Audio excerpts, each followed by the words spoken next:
حضور علیہ الصلوۃ والسلام سے ایک بندے نے پوچھا کہ ایمان کیا ہے، تو آپ نے فرمایا کہ ایمان کے 70 شعبے ہیں۔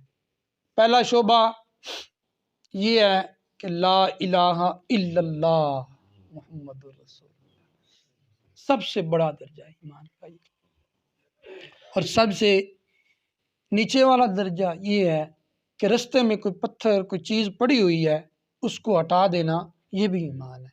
اور فرمایا کہ جو حیا ہے وہ ایمان کے شعبوں میں سے ایک شعبہ ہے۔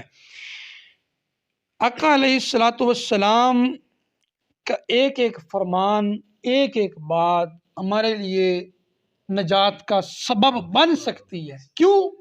ہم اس پہ عمل کریں۔ جب ہم اس پہ عمل کریں گے تو وہ ہمارے لیے زندگی بدلنے کا سبب ہو سکتی ہے۔ ہم نے اس بات کو آگے بھی لے کر چلنا ہے۔ ہمارا نا مسئلہ پتہ ہے کیا؟ اصل میں مسئلہ یہ ہوتا ہے کہ ہمارا عام زندگی بھی اس طرح کی بن گئی ہے کہ جس میں نا بلا وجہ انسان گناہ کر لیتا ہے، بلا پتہ ہی نہیں کہ میں گناہ کر رہا ہوں۔ حضور علیہ الصلوۃ والسلام کا ایک فرمان ہے نا، کریم آقا علیہ الصلوۃ والسلام نے ارشاد فرمایا کہ مسلمان وہ ہے کہ جس کے ہاتھ اور زبان سے دوسرا مسلمان محفوظ رہے۔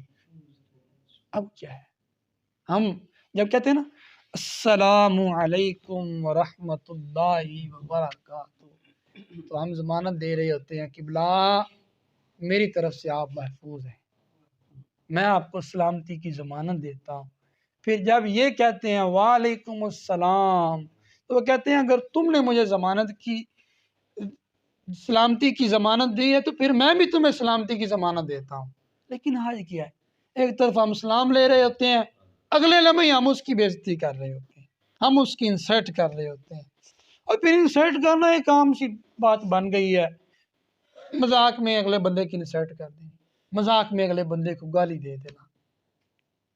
تو ہاتھ اور زبان سے دوسرا آدمی کو محفوظ رکھا جائے تو یہ کیا ہے؟ یہ مومن بندے کی علامت ہے۔